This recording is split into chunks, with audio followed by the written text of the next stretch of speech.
Hello बच्चों, आज हम आपका यूनिट 7 जो चैप्टर हमने स्टार्ट किया था अंडरस्टैंडिंग मीडिया का नेक्स्ट टॉपिक करेंगे, जिसका नाम है मीडिया एंड डेमोक्रेसी। तो बच्चे ये जो है पार्ट हमारा, ये जो टॉपिक है वो 2 पार्ट्स में बनेगा। तो फर्स्ट पार्ट हम स्टार्ट करते हैं। In a democracy the media plays very important role in providing news and discussing events taking place in the country and the world. Democracy के अंदर, लोकतंत्र के अंदर मीडिया बहुत ही महत्वपूर्ण अपना रोल निभाता है। ये हमें बताता है कि अलग अलग तरह की जो न्यूज़ प्रोवाइड करवाता है एंड देश विदेश में जितने भी इवेंट्स हो रहे होते हैं, प्रोग्राम्स हो रहे होते हैं, उनसे हमें जागरूक करवाता है।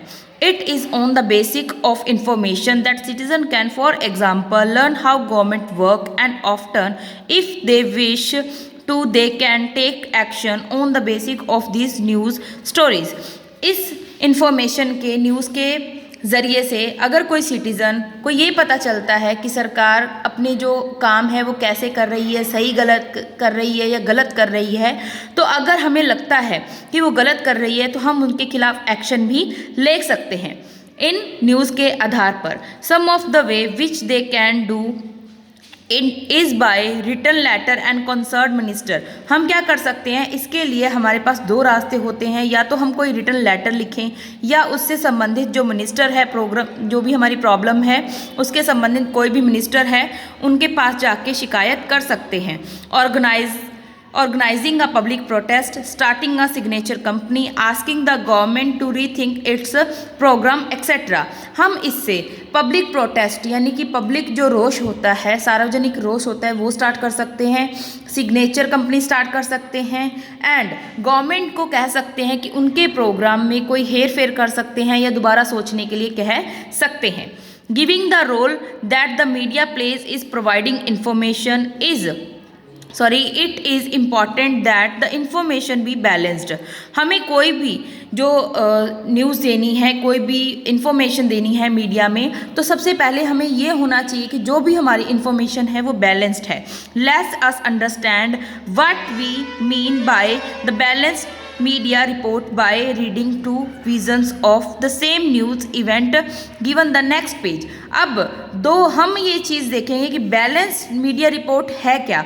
हम 2 इवेंट पढ़ेंगे आगे, उस इवेंट में देखेंगे कि कैसे एक ही न्यूज़ को अलग अलग तरीके से दिखाया गया है। तो नेक्स्ट है crack down on pollution factory. एक पोल्यूशन फैक्ट्री को तोड़ दिया गया है। Protester block roads and disturb traffic. जो प्रोटेस्टर हैं, जिन्होंने रोष किया है, उन्होंने रोड को ब्लॉक कर दिया है और ट्रैफिक को रोक लिया है। Violent protester bye honour and worker brought the city and स्टैंडली today. People getting to work could not go to time because huge traffic jam. The owner and worker protesting the government's decision to close down polluting factory unit. Although the government did take this decision rather hastily का मतलब होता है जल्दी। The protesters have known that quite some time that your unit are not legal. Moreover, the level of pollution the city will be greatly reduced by this closure. Mr. Jain, well-known figure in the city, said, "With our city gradually become India's new business hub, it is important that it be a clean or green city. Polluting factory should be moved. The factory owner and our worker should accept the relocation being offered by the government instead the protesting." इसमें बताया गया है कि आज जो शहर की सड़कों पर जाम लगा हुआ है, बहुत तगड़ा जाम लगा हुआ है और प्रोटेस्टर सड़क पर बैठे हैं। प्रोटेस्टर होते हैं जो रोज़ करते हैं। ये इसलिए है क्योंकि सरकार ने एक पोल्यूटेड जो फैक्ट्री है उसको बंद कर दिया गया, ताला लगाने का सोचा है, क्योंकि जो लोग हैं वो समय पर अपनी जॉब पर नहीं पहुंच पा रहे हैं, समय पर अपने काम पर नहीं पहुंच पा रहे हैं। माना कि सरकार ने ये फैसला बहुत जल्दी में लिया है, लेकिन जो रोज़ करता है, जिन्होंने ये मतलब ब्लॉक किया है रोड को, वो भी जानते हैं कि उनका जो ये जो ये फैक्ट्री है या जो ये रोज़ करने का तरीका है वो लीगल नहीं है। मिस्टर जैन जो कि सरकार मतलब बहुत ही जाने माने शहर के जो एक आदमी हैं, उन्होंने कहा है कि जो हमारी आज की जो हमारी जो सिटी है वो बहुत ही ज़्यादा बिजनेस हब के इंडिया की एक बिजनेस हब मानी जाती है, जहाँ पर बिजनेस बहुत ज़्यादा किया जाता है, तो इसको ग्रीन और साफ़ होना बहुत ज़रूरी है। तो प्रोटेस्टर को ये कहा गया कि आप अपनी फैक्ट्री को दूसरी जगह पर ले जाइए, और प्रोटेस्टर इस चीज़ के लिए मान भी गए थे और उन्होंने रोज़ ख़त्म कर दिया। अब इसी का दूसरा पहलू हम पढ़ते हैं। Closure the factory cause the unrest. आगे, the closure of 1 lakh factory in the city resident area likely to become a serious issue. अब इन्होंने क्या किया, उन्होंने बंद किया गया है 1 लाख फैक्ट्रियों को जो कि रेजिडेंशियल जो कि मतलब रेजिडेंशियल जहाँ पर लोग रहते हैं उन एरियाज के अंदर थी, उनको बंद किया गया। On the Monday thousand of factory owner worker and street to strong protest this closure. अब मंडे का दिन था, बहुत सारे जिनकी फैक्ट्री बंद हुई है उनके ऑनर और फैक्ट्री वर्कर उन्होंने प्रोटेस्ट किया है इस कारण पर। They said that their livelihood would be lost. वो कहते हैं कि हमारी जो रोजी रोटी है वो हमसे छीन ली गई है। They says that fault lies with the municipal corporation because it continue to issue license and new factories to be set up the residential area। उन्होंने कहा कि जो सारी गलती है वो म्यूनसिपल कॉरपोरेशन की है, क्योंकि उन्होंने लोगों को लाइसेंस दिया है कि रेजिडेंशियल एरिया के अंदर वो फैक्ट्री बना सके। They also says that they were no adaption relocation efforts. अगर वो ये भी कह रहे हैं कि सरकार कोई भी उनको रीलोकेशन के लिए जगह सुविधा नहीं दे रही है। The owner and worker plan a 1 day city बंद to protest against the closure. Mr. Sharma on the factory owner said the government says that it has done a lot of relocate us, but the area have sent to us to have no facility and have no to development of least 5 years।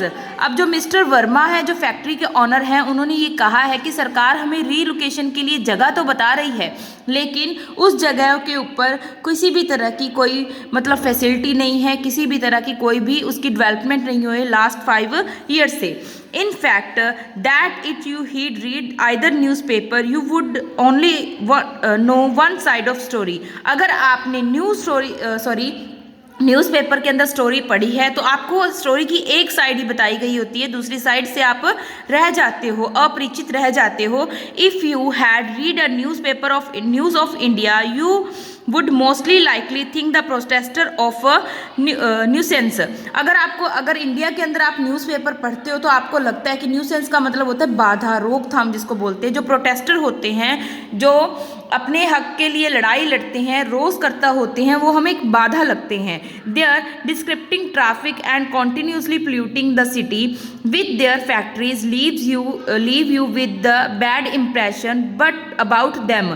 हम क्या कहते हैं कि जो रोज़ करता होते हैं वही हमारे शहर को प्रदूषित कर रहे हैं, ट्रैफिक जाम कर रहे हैं, उनका इम्प्रेशन हम पे बैड हो जाता है, जैसे कि हम न्यूज़पेपर में पढ़ते हैं। But on the other hand, पर दूसरे ही हाथ जब हम देखते हैं, if you had read this story in India Delhi, जब इंडिया दिल्ली में आप स्टोरी रीड करते हो, you would know that the protester are because lot of livelihood will be lost if the factory is closed because the relocation effort has not been adapted। अब ये जो रोज़ करता होते हैं वो भी अपनी जो रोज़ी रोटी के लिए ये प्रोटेस्ट करते हैं, वो भी उनकी जो जगह दी गई होती है रीलोकेशन के लिए, उनकी जितनी भी फैक्ट्रीज होती हैं उनकी रीलोकेशन के लिए जो जगह होती है वो नहीं दी जाती। Neither of these stories is a balance report. ना ही जो हमने अखबार में जो न्यूज़ में पढ़ा होता है वो एक रियल स्टोरी बैलेंस स्टोरी नहीं होती है, बैलेंस रिपोर्ट नहीं होती है। A balance report is one that discuss all point of view particular story and then leave the reader make up their our mind.